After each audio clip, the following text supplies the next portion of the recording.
Between Wednesdays, just trying to get by to the next fix. Living between Wednesdays, prefer the comics over the Netflix. What's up, folks? I'm your host Konrad on Wednesday Night Reviews, and today I'm joined by Jared, and we're going to discuss their new book, Heavy Kill, that's just come out about a week ago. Jared, thanks for coming on the show today. Hey, thank you. So, Jared, my first easy question, just to get everyone familiar with who you are, if they haven't seen your face, seen your name, or your book. Who is Jared Throne?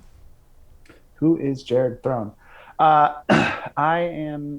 live in Richmond, Virginia, and my day job is graphic designer, art director, but I've been making comics on and off for a few years, and during COVID, just kind of cracked down on it more and cracked down on the art, and came out with a few short stories. And then 2022, I drew my first full-length book, which is Heavy Kill, and like you said, that came out a little over a week ago. So perfect. You know what, that I like to ask, because this has happened a lot in the last 2 years since lockdown. Sure. Obviously COVID lockdown sucks. The people have been hurt by it. Not cool. I myself had COVID for about a week. That wasn't fun.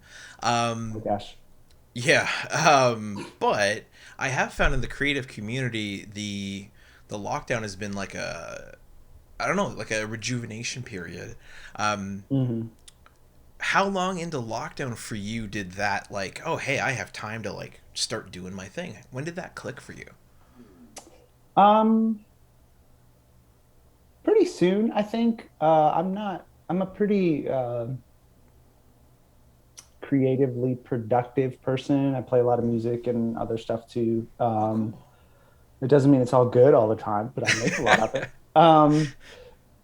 But yeah, I started working on just illustration in general. And then once I started feeling like it was getting to a spot where I was actually liking some of the things that I was making, I had already been working on this story in particular for a while, just kind of off and on the back burner. But yeah, I mean, I was working from home for a while, and it just became like, I have the time, I can do this thing. This is going to take a lot of work and a lot of time, but like right now is the time to do it, because I'm not, can't go anywhere else a lot of the time. So Yep. I definitely feel that. You mentioned you've been working on Heavy Kill for a fair bit of time, and before that you'd written other works. Your previous works, were they comics as well? Were they short stories, novellas, webtoons? Where'd you start? yeah, definitely comics was always the focus. I'm definitely a big comic book guy. I mean, that probably goes without saying, but I really do enjoy reading comic books a lot. And so yeah, off and on through college, I was writing comics and just trying to work with other artists. I wasn't drawing a lot of them myself. And it was just kind of projects that kind of went in and out. And like looking back now, I don't know, I'm glad I did all those to learn a lot, but I'm also kind of glad that they didn't go anywhere, because I feel like I've gotten a lot better since then. But yeah, mostly all comics. And then once COVID hit, it was, how can I make comics on my own and draw them, and what types of formats can I put them out, and that type of thing. So, yeah, but always comic books for sure. Nice.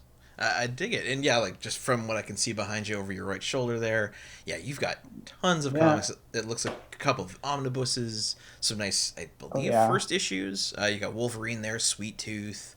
Yeah, man. Nice collection. Sweet Tooth signed. That's one of my favorites. Oh.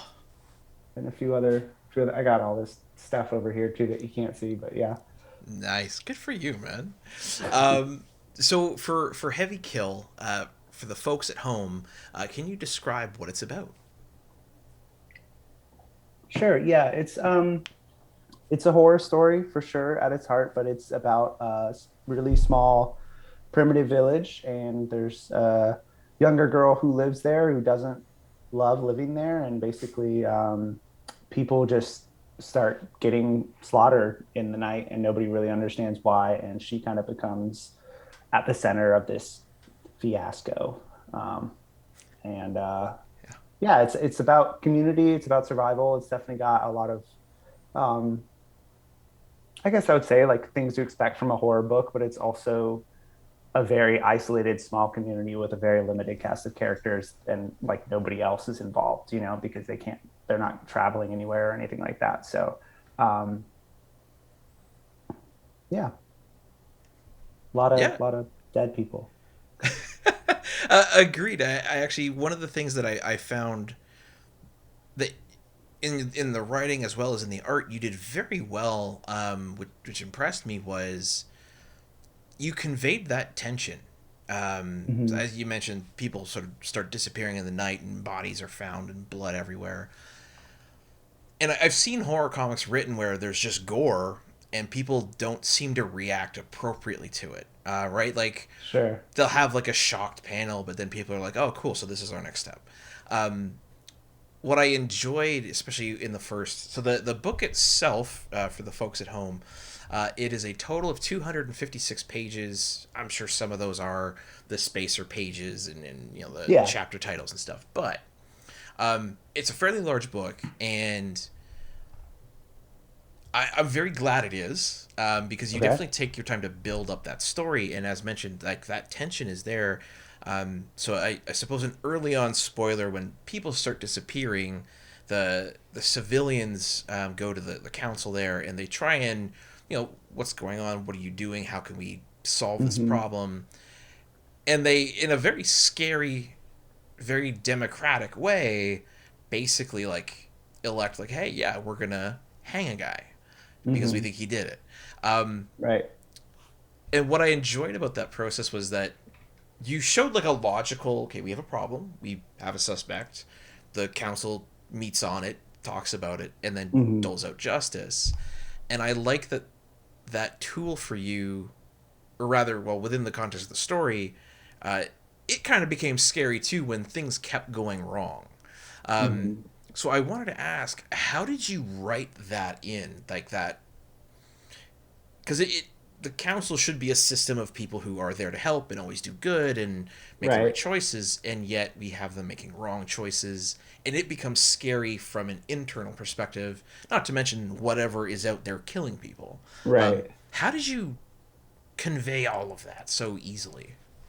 Yeah. Well, thank you for the compliments. I don't know if it was so easily. I definitely spent a lot of time putting this stuff together, but I think it's more of I think there's something really interesting about people who lead other people, because there's always this sort of trying to do the best they can without uh, stepping on feet or political motives or whatever it Mm-hmm. is. And I think we've all, you know, you see that obviously on a large scale, but there's also like you see that at your job or like your church or other places like that. And I think there's just something really interesting about that. And what I liked about writing this story was putting it in a setting where their knowledge is so limited. Mm-hmm. They don't have a ton of resources. They're just kind of doing the best they can.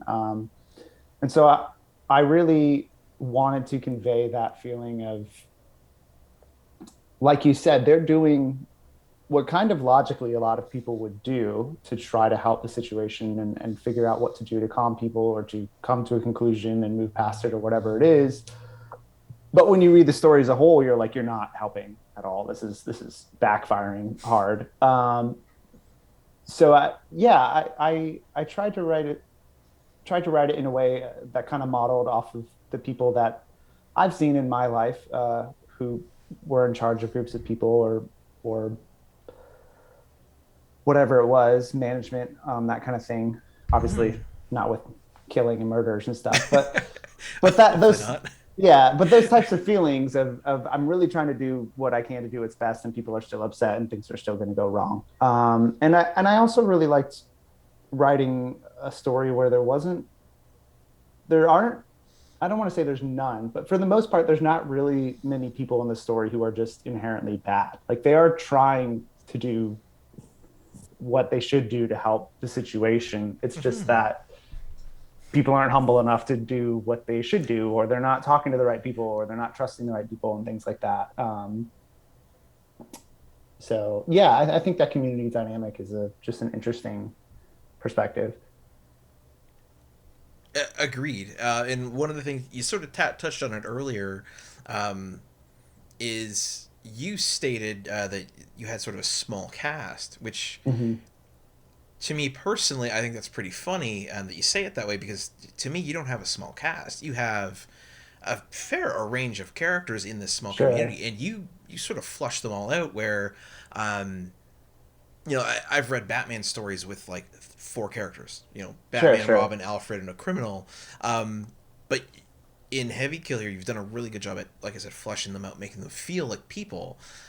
Artistically, you've also drawn them in such a way that they're all very distinct. So it's Hmm. not like it's hard for me to differentiate. Oh, this is so and so's mom. This is a council member. This is Myra, the main character, or Right. one of. Maybe it's sort of a similar question, but how did you manage the cast?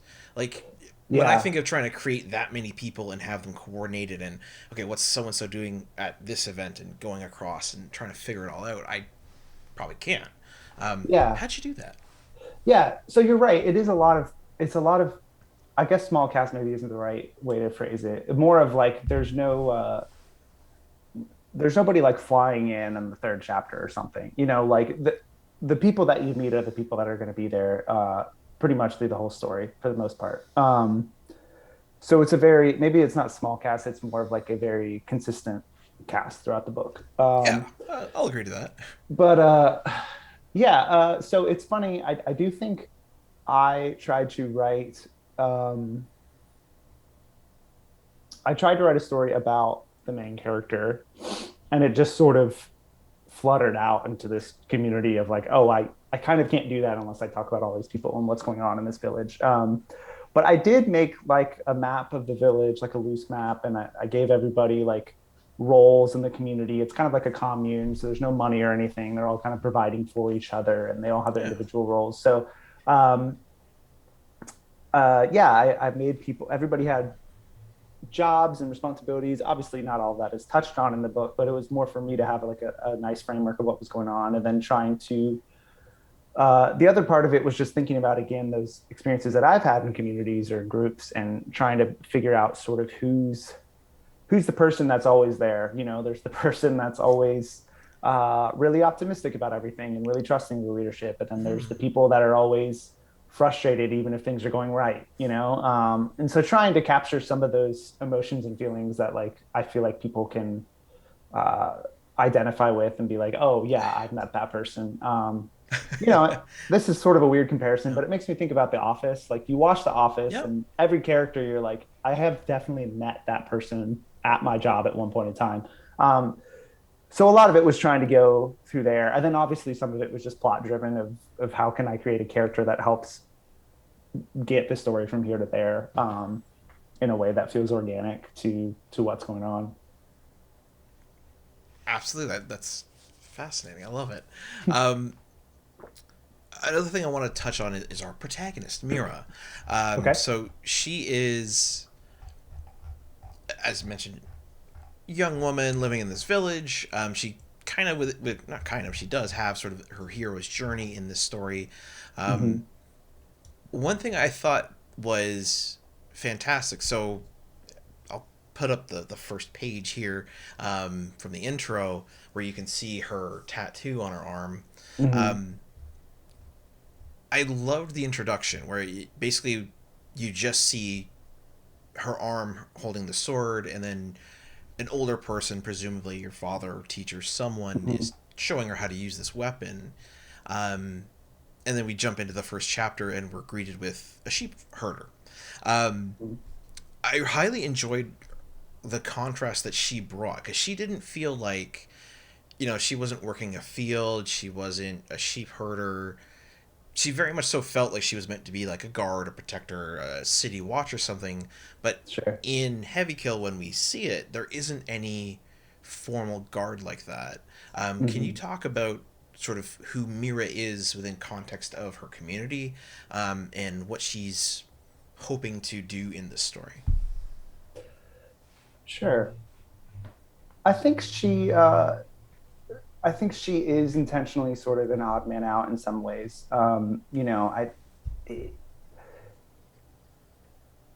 it's a small community. There's a limited amount of people, and she is trying to grow up there. And there's not a lot of people her age or a lot of people going through what she's going through. And um, she's being raised by a single mom, and there's not really any of that happening in the village. So I think there's a lot of things that just make her feel like she, at best doesn't want to be there, and at worst doesn't feel like she belongs there at all. And so I think it helps sort of, in a very straightforward way. I think it just sets her up a little bit as um, the unlikely hero type thing. Like she's maybe not to the reader, but to that community, she doesn't seem like the person that's going to rise up and help everybody. She's kind of like, the unexpected underdog or what have you. But yeah, I think that's a big part of the book is her figuring out like, I don't really want to be here. I don't really know what else I can do. And I don't really know how to move forward.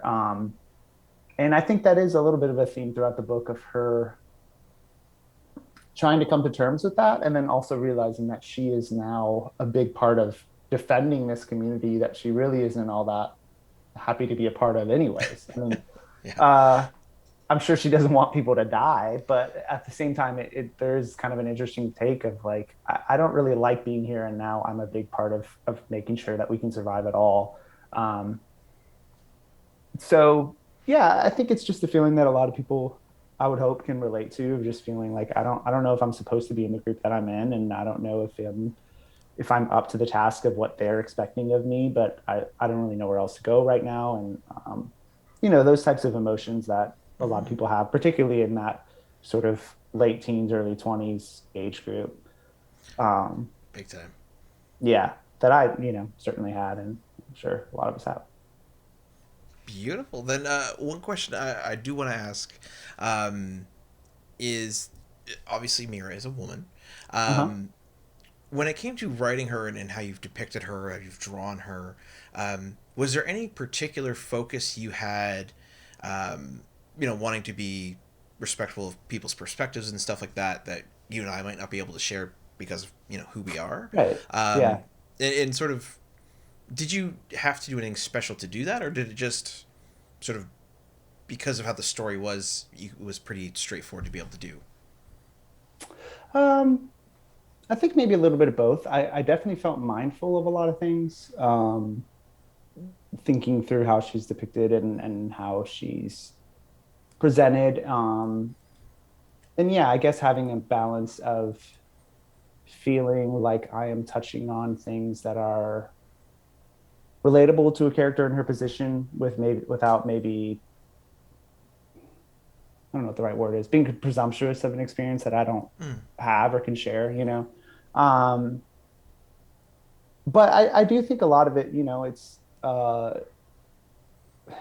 went to a panel with Brian K. Vaughan and Cliff Chang, and they were talking about Paper Girls, and they asked Brian K. Vaughan that question, like, you wrote middle school girls, like, how did you get a good grip on that? And he said a few things that were good, but then he was like, also, I'm a writer, it's my job to make things up, so like I made things up. And like, yeah. that always kind of stuck out to me as like, yeah, I definitely think being mindful and respectful and all of those things are things you should do. And like I said, I definitely thought about certain people and making sure that I wasn't kind of going into places that I felt like wouldn't be appropriate. But at the same time, I do think writing is creating, and there are some liberties to that of like, well, this is my story and my character, and I can make, if she serves the purpose of the story, I think that's okay, in a lot of ways. So there is sort of like a weird balance there, but I think you definitely have to kind of be in both sides of that, Oh, for sure. Yeah. And I mean, to be very clear, I think Mira's a fantastic character. I think she's well written, and I don't think any of her story pivots on her being a woman. It's always interesting where, especially with how aware we are today of, experiences and everything like that, the way you want to depict characters. And I thought you did a fantastic job. Yeah. You talked about this, the like council, this tribunal, and I wrote them, and it's like three old men.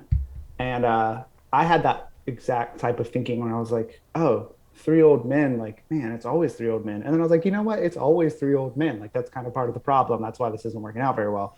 And at the same time, I think that's part of why she works well as a female character, is because she is in that community. She is sort of an underdog and somebody that's not really seen as a viable option to help, you know? So I think there's something about that community dynamic too to be said of living in places where you feel like not only do you not belong, but maybe you're kind of, people don't have high expectations for you in the first place, you know? Mm-hmm. Awesome. It's interesting because I highly enjoyed Heavy Kill, and what I liked about it was Awesome.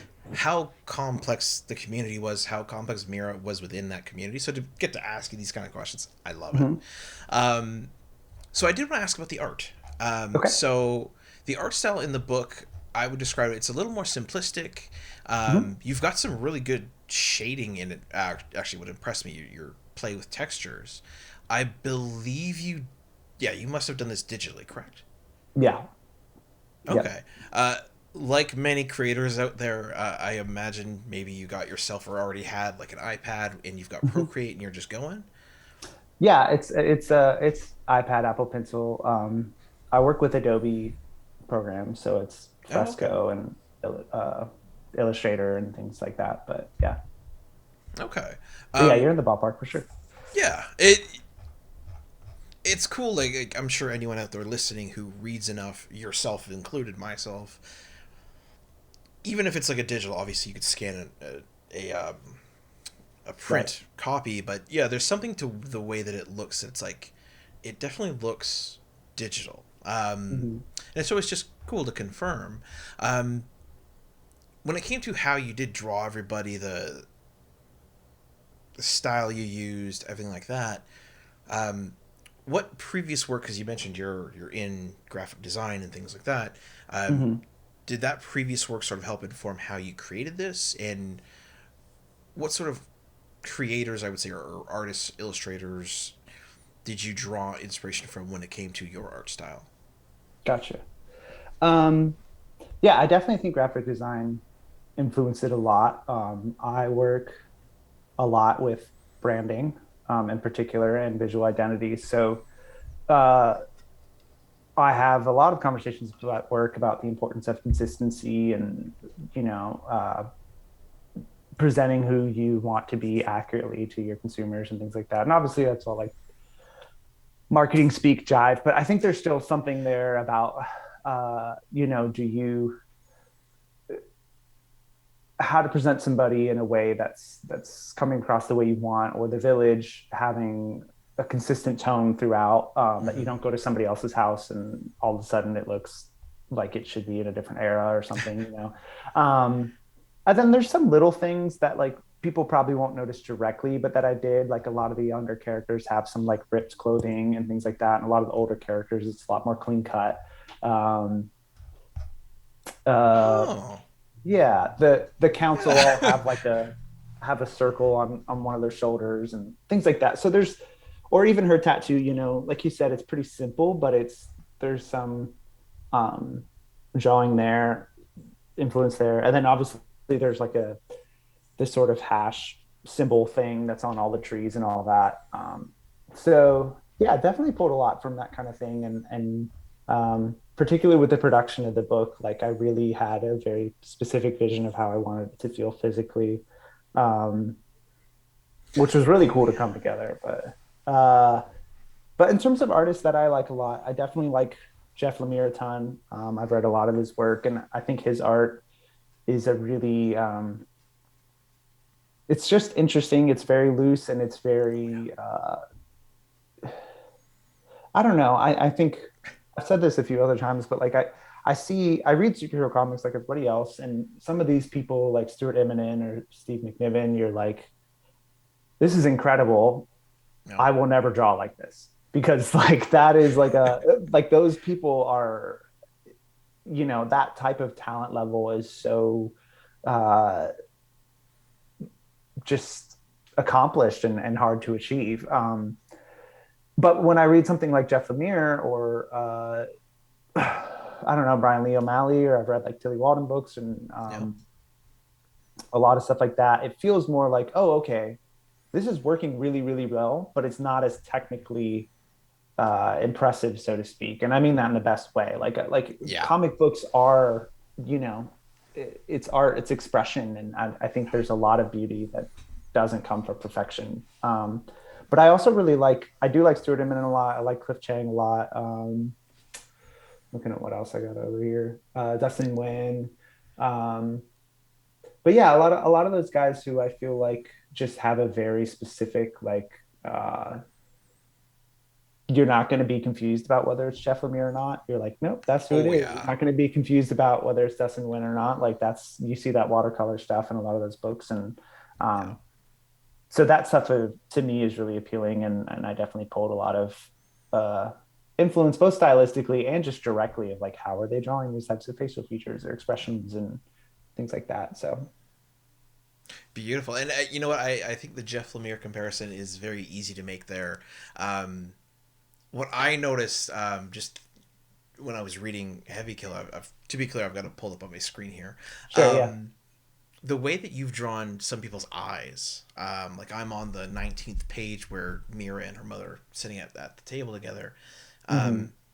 where you've drawn the pupil and everything as just a singular sort of ball, and then within the lines of the face, I'll put some stuff up so people can see it.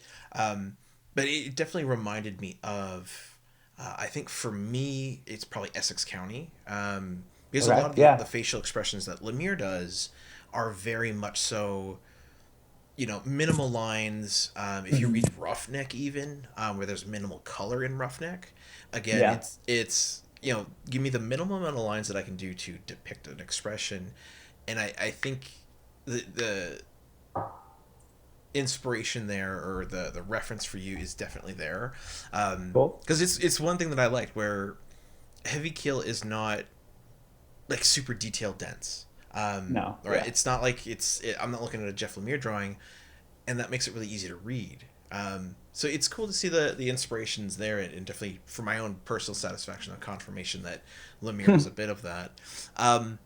Do you think that for any subsequent follow up to Heavy Kill, one, will there be a follow up? And two, would you want to add in colors either digitally or in another format?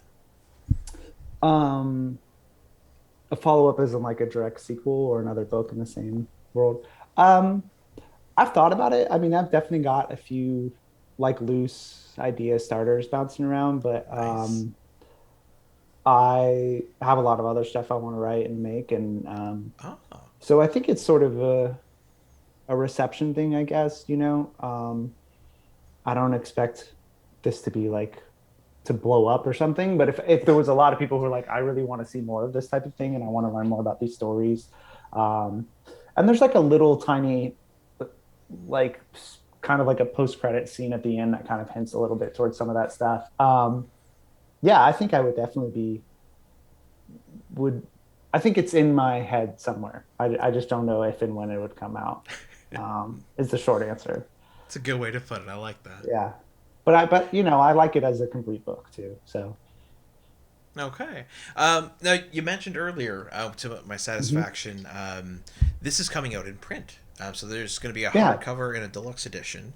Um, yep, from the email you sent over, I believe the hardcover is 15. The deluxe was 25. Correct me if I'm wrong. yes. The deluxe was only out during pre-order though, so it's Ah, gone. Unless you see me at a ComicCon or something, I'll probably have some. Um, but yeah, still got lots of the regular ones. okay. And what is the best way for people to get your book?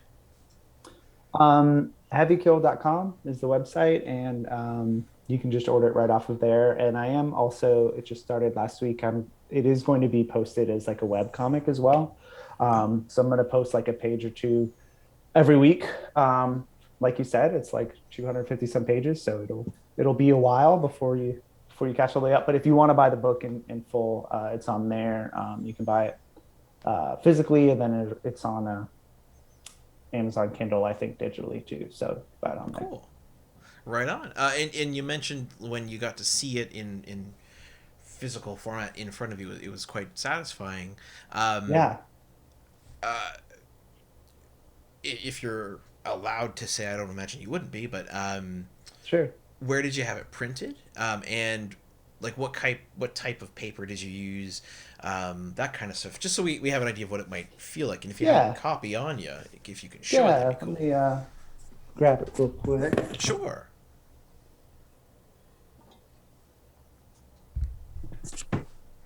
Next to a Paul Pope book, so there's another guy. Yep. Yeah, so here it is. Nice. Um, Oh, nice. yeah, it turned out really nice. Black and white all turned out nice. But yeah, what was really satisfying about it is, and this feeds a lot into this simplistic art that you're talking about, is I was drawing. So for 2022, the goal was to get this book done. So my plan was to draw 5 pages a week, like Monday through Friday, draw 1 page each day. And so it was, I mean, it was the whole year basically. And so these plans that I had made in 2021, at like the end of 2021, when I was writing it, of the type of book I wanted and the size I wanted and the structure, and then to have to wait like, almost like, I don't know how much it was, like 14, 15 months to see it in person and be like, oh, this worked out. Like the lettering, like is the scale that I want in the book. And like the matte, like I really wanted matte printing. So like the blacks are kind of soft. And there's no glare or anything. And the sizing worked out. Like I really like the size of the book and how it turned out. It is thicker than I expected, which is funny. Like I got it and I was like, oh, this isn't a short book. No, it's you made a big book, good sir. Yeah, I know. But I didn't think about that when I was doing it, I was just like, cool, Yeah. 100 more pages to go. Especially when the thing you're doing it on is a tablet, right? It's Right. the tablet Yeah. you're working on is probably this big, so it's like, Yep. whatever, but you made a Right. lot. But yeah, and then like there's a lot of halftone shading and stuff like that, and sometimes that stuff can print problematically, and I just think it turned out really well. In terms of who I printed with Mixam.com, like Mixam.com. And they were cool. They have a lot of really quick customer interaction, like customer service. If you have a problem or something, they email you, call you back right away, and things like that. So, yeah, it turned out great. And I also feel like $15 for a book that's a hardcover in this size is like a pretty good deal. And I really wanted to make money. I didn't want anybody to be like, oh, I'm really interested in this book. I don't know if I want to pay that much. Like I wanted that to not be a thing that people think, like, oh yeah, that's super cheap. I'll check it out. So yeah. Okay. Second question. This is more for myself, but for the people Sure. out there too. If I go to heavykill.com, place an order, like I'm up here in Toronto, Canada, I'm assuming obviously there's some sort of shipping fee, but whatever. Is it possible to get a signed copy? Yeah, I can sign it for you if you just there's like order notes or something in there. You can pop it in there, and I've done that a few times, which does feel weird. I'm like, I'll sign it. I'm not really anybody, but that's okay.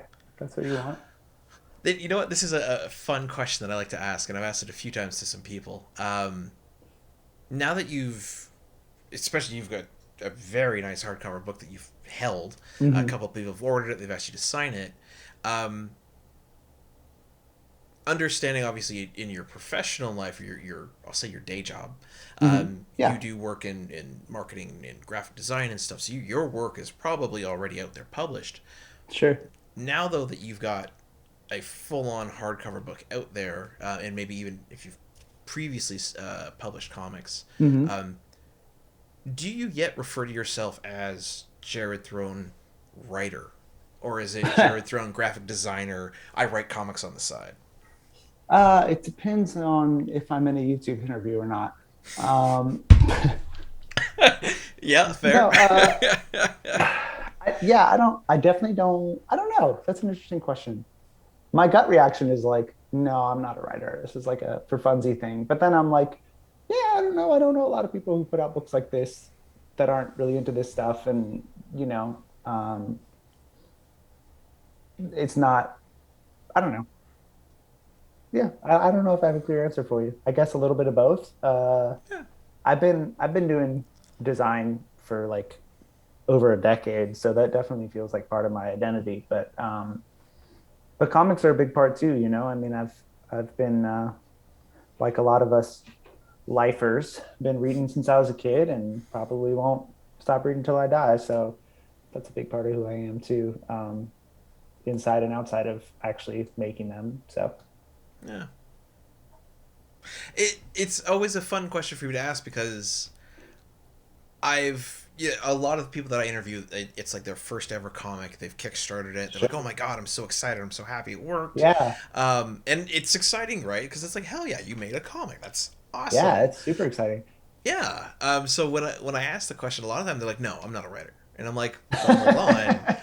It's like, with Chris Weigand for Tights, Hmm. the gentleman created Trakovi, SPQR, and then Rao. There we go, Commander Rao, who I've interviewed all of them. Hmm. It's interesting because some of them have conceptualized it, and they're like, "Oh yeah, I'm a writer, but I have a day job." Some of them are like, "No, I'm not a writer. I wrote this thing." So it's always cool to get that kind of Well, an answer. yeah, it's funny. I know there's a Stephen King quote out there somewhere about like somebody asked him what a good writer is, and he's like, if you write a story and you get paid and you can pay your electric bill with it, like you're a good writer. Um, and I always thought that was kind of funny. Like, yeah, somebody gave you money because they wanted to read something that you wrote. Like, you're a writer. You did it. Good job. That's the shtick. But yeah, you know, it's funny. Like, I play a lot of music, and I've also had these experiences where like I met bands that I loved and I consider to be like some of the greatest musicians ever or whatever, and they have day jobs, or they're Yeah. like, oh, I can't tour because like I don't have enough PTO or something. And I don't know. I mean, in some ways that's kind of depressing, but in other ways it's sort of like, I think there's a little bit of false image of like you're not a real creative person unless a ton of people know you and you're making tons and tons of money. But the reality is a lot of the creative things that we consume or entertainment is made by people who don't necessarily make millions of dollars off of it. Yeah. And some of my favorite stuff comes from people like that, you know? So yeah, I guess in that type of sense, like, yeah, I feel like I'm a writer, you know, like I've written stuff and people are reading it. Might not be hundreds of thousands of people around the world, but somebody's reading it and enjoying it, you know, like this Yep. guy from Canada. So, uh, yeah, so that's what it's about, right? Really, at the end of the day. Yep. No, you know what? I like that, and I think that's probably the best way to think about it. Because you know what, you wrote something, people are buying it, people are liking it. To me, that's a successful writer. I Yeah. guess the trick would be, okay, yeah, do it again and again and again, and have that be the only thing you have to do. Cool. Um, then you know what, the follow up question I'll ask to that is, because this is another one I've asked folks. Hmm. If you could do comics full time, like that was Hmm. just your whole job, would you, or would you prefer it to stay the part time, the hobby, the evenings and weekends kind of deal? No, I would absolutely do comics full time, without a doubt, for sure. I don't. I think I'm personally lucky to feel like I also have a day job that I enjoy a lot. So I don't feel that pressure of like I really need to figure this out because this is my dream, and if I don't do it, then I'm stuck doing something I don't want to do. But if things like took off, or if they do take off, like yeah, I would absolutely ride that wave as long as I could. Beauty. Well, I honestly I hope it does. You mentioned people can get your book at Comic Con. Are you planning to go to a Comic Con in the future? Yeah, that's like kind of. I've been to a lot of Comic Cons myself, obviously, uh, as a I don't know what the word is, attendee. Yeah. Going in Artist Alley and stuff is definitely like new territory for me. But I've looked at like Small Press Expo and a few. I live in Richmond, Virginia, so there's definitely some stuff around me. Um, so yeah, no confirmed plans yet, but that's definitely on the agenda of things that I want to try out, see how it goes. So Perfect. Well, I absolutely hope you get to go and have a good time doing it. Um, the nearest Comic Con to myself, like as mentioned, I'm in Toronto, mhm. is Fan Expo or Toronto Comic Con, and I know tables in Artist Alley there can be upwards of six, seven, $800 Canadian. Oh wow, So I guess around 500 or 600 American. yeah, Um, that's I'm not a cheap table. No, definitely not. It is, that being said, like these are like the two big Comic Cons Sure, in the country. right. So for yourself, I'm sure there are probably more cons as well as, because of that, probably less expensive. So I hope you get to go have a good time. Um, if people wanted to follow you and see your work, obviously your website is out there, heavykill.com. Mhm. How else can they follow you? Probably just through Instagram is usually like my main place, but I have like jaredthrone.com and comics.jaredthrone.com uh and all that stuff is linked from heavykill.com. So that's the easy one to remember. But yeah, you can follow me in all those places. And I'm pretty diligent about keeping that stuff up to date. So it's yeah, that's definitely the best way to keep up with the things I'm doing. And there'll definitely be once some other stuff. Once I'm putting out some stuff after Heavy Kill, it'll definitely be obviously cross promoted on those channels too. So if you're following Heavy Kill stuff, it'll show up one way or another, I'm sure. Perfect. And on your website, actually, you do have a fair bit of free comics up there as well as some for sale. Hmm. And they, from what I've seen, they tend to sort of bounce around a lot of genres. Now, Hmm. Heavy Kill, I'd call it fantasy or maybe historical fiction. Hmm. Obviously, I don't think it's based on any particular historical event, but it's in that realm of like fantasy, but with a lot of ground rules of reality. Right, Um, absolutely. on your website there, I did see other genres though. Do you have like a preferred genre of story, or is it just whatever clicks in your brain and you want to run with? Um, I def sci-fi and horror for sure. But I think there are particularly with horror, there's no specific necessarily like setting that comes to mind with a lot of horror, and I think there's something interesting about that, which is a big, you know, part of how I wrote this book. Was trying to put horror in a type of setting that I felt like was interesting. Um, so yeah, I think most of it is going to be of the stuff that I'll write will probably end up in one of those two camps. But uh, yeah, I don't know. I like writing certain genres. Obviously, that's also based on my personal taste. I watch a ton of science fiction movies and I play a lot of horror video games. But uh, but I also try to write stories that are.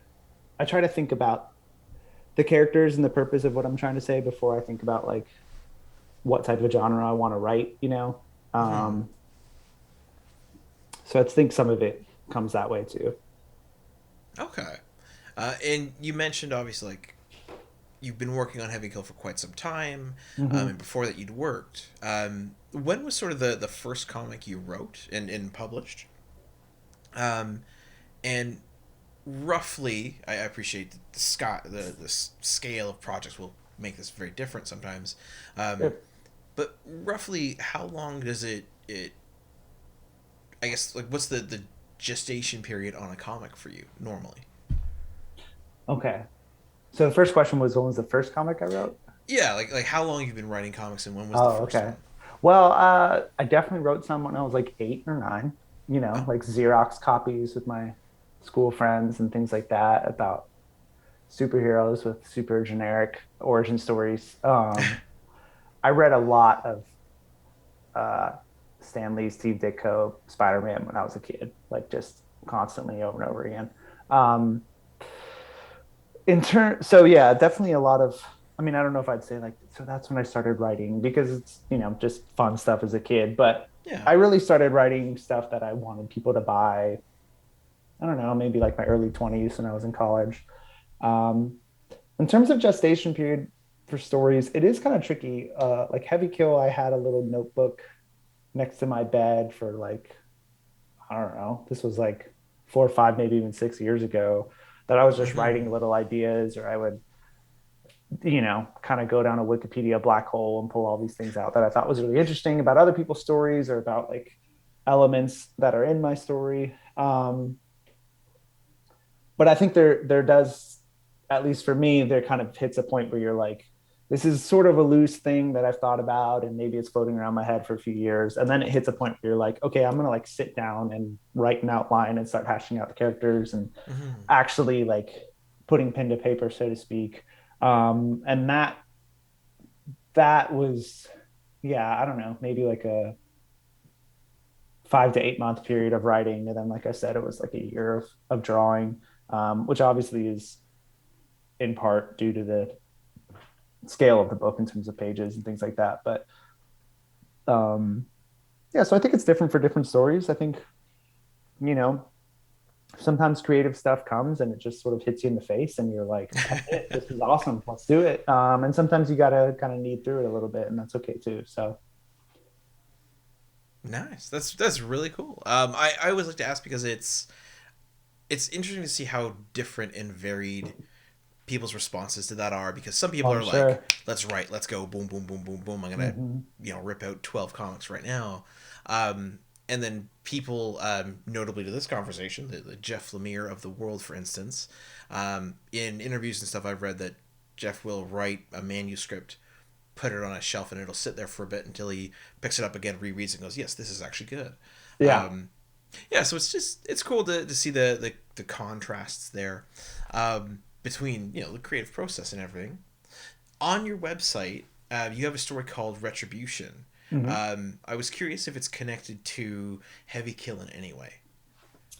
Um, yeah. Well, I don't think it's like a connected in like a direct, like shared universe or anything like that. But that was an interesting story because I actually wrote it for an artist first, a different Oh. artist, um, who wanted to do something with kind of Vikings and Norse mythology stuff. So I wrote that little short story, and he kind of disappeared. So eventually I was like, I'll just drop myself. And I think the way that it is connected to Heavy Kill is that it did make me, I do like the kind of sword fighting and, that kind of rustic, primitive lifestyle just has some really interesting visuals to it. And like you said, there's something kind of cool about the simplicity of it and the Hmm. looks, uh, so yeah, yeah, it doesn't surprise me if somebody read Heavy Kill and then saw that and was like, oh, I kind of see some ties here and there. Um, but yeah, I don't think it's like the same world or anything like that though. Okay.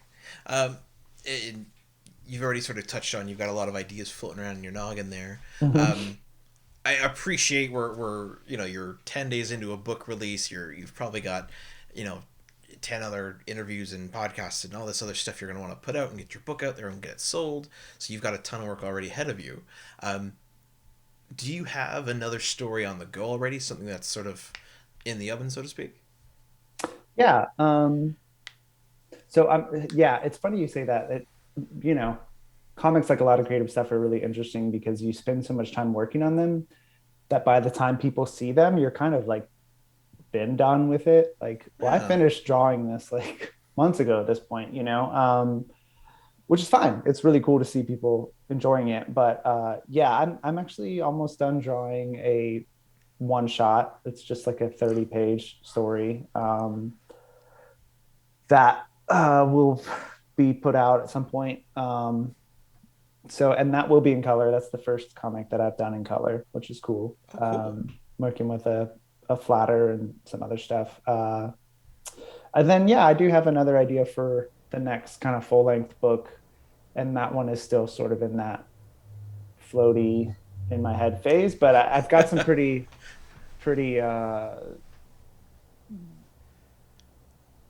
some pretty solid ideas of what I want it to be and where I want it to go.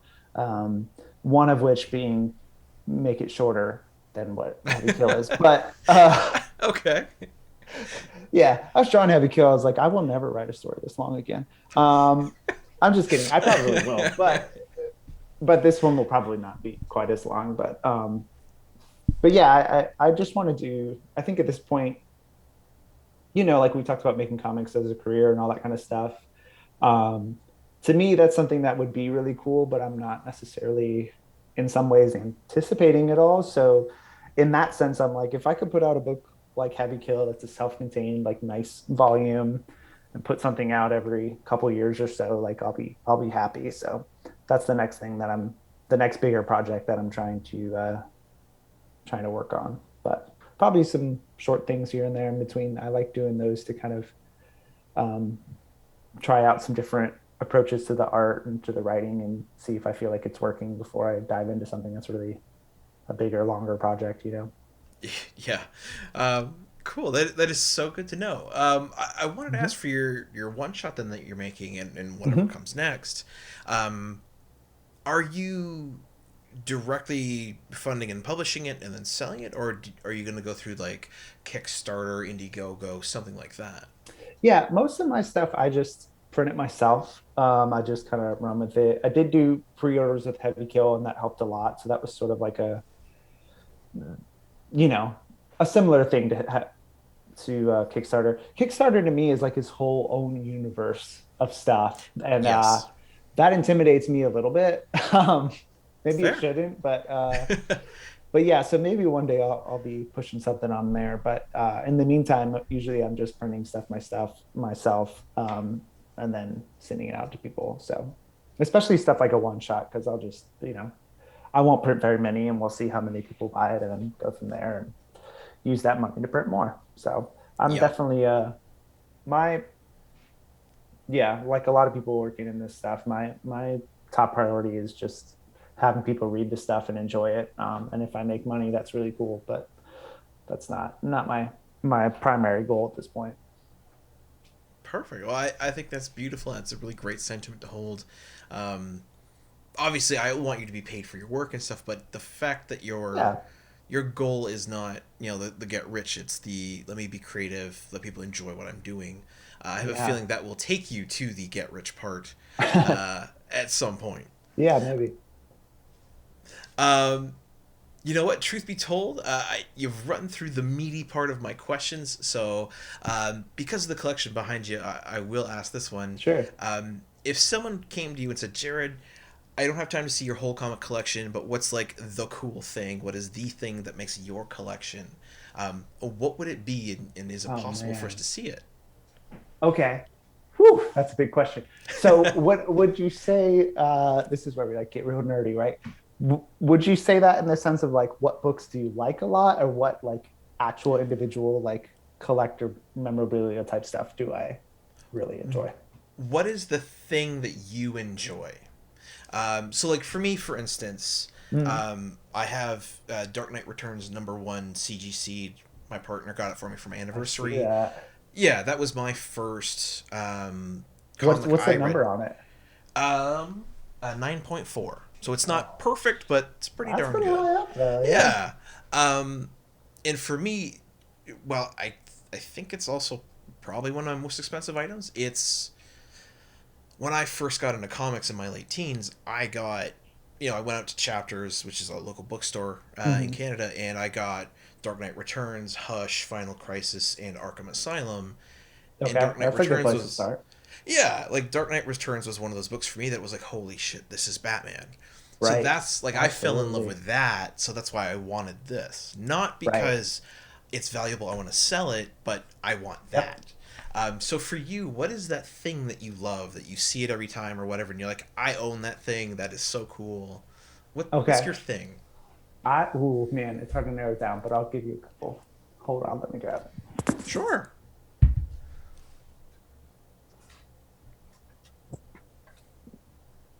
So I will say too, before we start, that I do have a few pages of original art, and I love that stuff. So Yeah. that's a big thing. I've got Stuart Immonen over here, Mark Bagley, and Sean Phillips, and I think that stuff is just the coolest round of stuff. In terms of actual comics, I do have. I think I will pick these two. This is the only. I buy a lot of comics off the shelves when they come out. That's like typically. I'm not necessarily somebody who's buying a ton of vintage stuff all the time, but I did buy Amazing Spider-Man 39. Whoop, there's a bunch of books. Oh, Yeah, and that I just read this comic so much as a kid, and the cover is just such a cool image. That's that's so iconic. nice. The first John Romita on Amazing Spider-Man.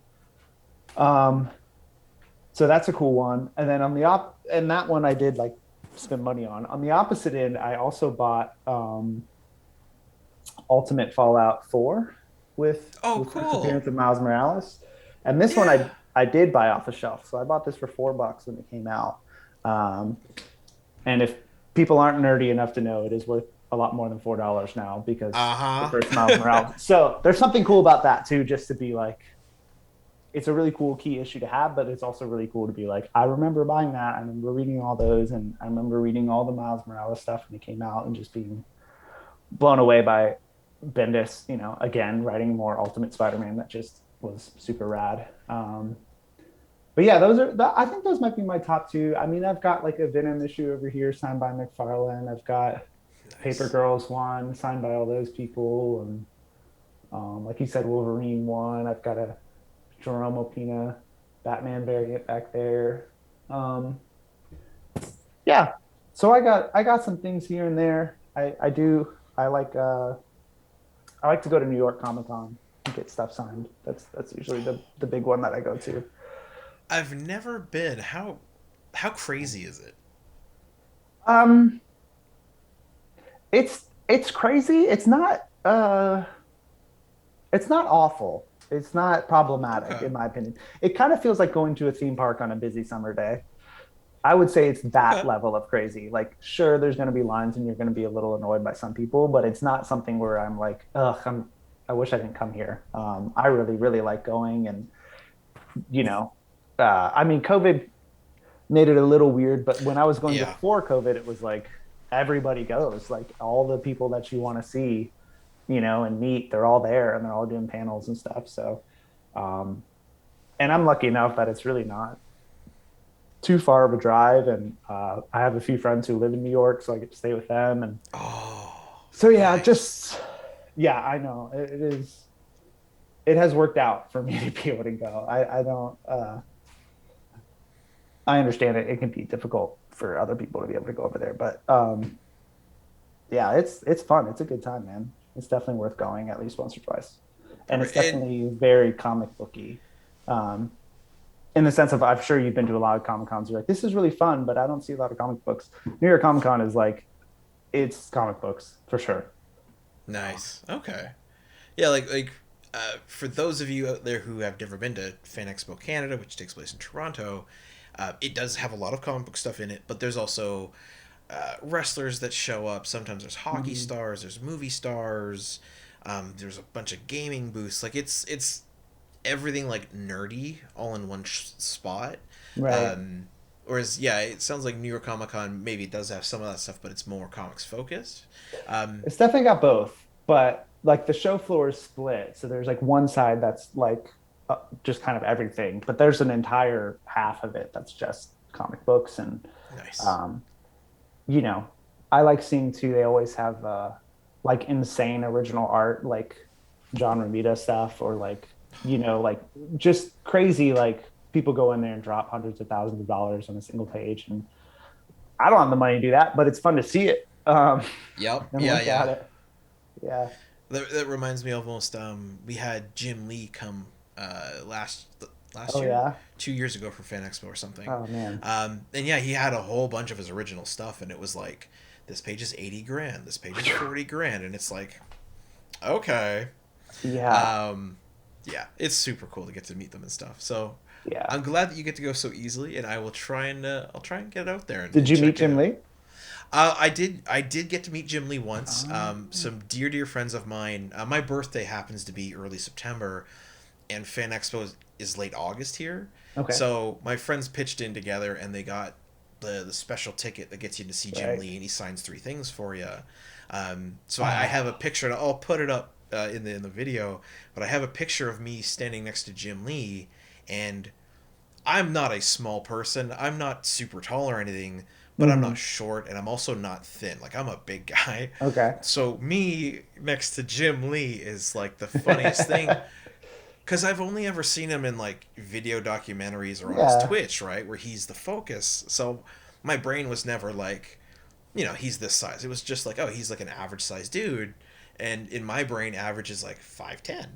Nah, dude is not 5'10". He's actually tiny, huh? He's tiny. That's so it's a cool picture. But yeah, it was great to get to meet him. And he seems like really chill. Like, I only got to see him for, you know, maybe a second or whatever it was, but he was super friendly to everyone, signed stuff willingly, and he was just, yeah, here, no problem, boom, let me get my signature on there. So it was cool. That's real cool. Yeah, I would definitely like to meet Jim Lee. I feel like I've gotten to meet a lot of people that I wanted to, but I haven't met him. Well, I hope you get it soon then. Who knows, maybe he'll be at the next ComicCon. Yeah.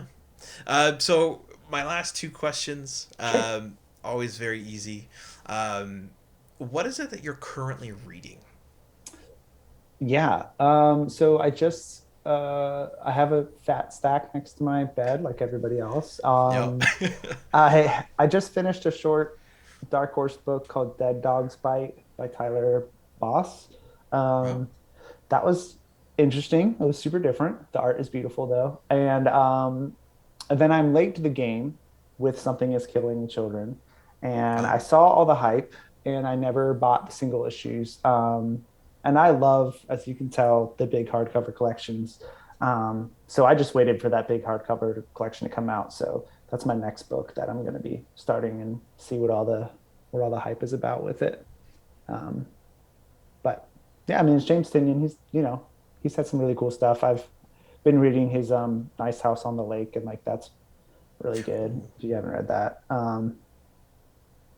So yeah, and then I do buy comics as they come out. I mean, I will read Spider-Man forever. So yeah, no, for me it's Batman, but I totally get it. Yeah, you always got one or two. It's probably Spider-Man and X-Men. I will always buy something. I've read a lot of Batman too, though, and everything else. But yeah, Something Is Killing the Children is my next big binge book to read. Nice. Well, I hope you enjoy it. I haven't read it yet. It is something that I'm like, all right, my brain's wrapped around it. It's like, yes, you will get a copy, you will read it, but it hasn't happened yet. Yeah, that's kind of what mine was. And finally, I was just like, all right, let's go. Let's try it out. So yeah, very cool.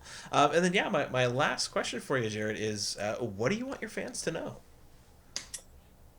My fans? Do I have fans? I would say just pick up the book, check it out, and also tell me what you think.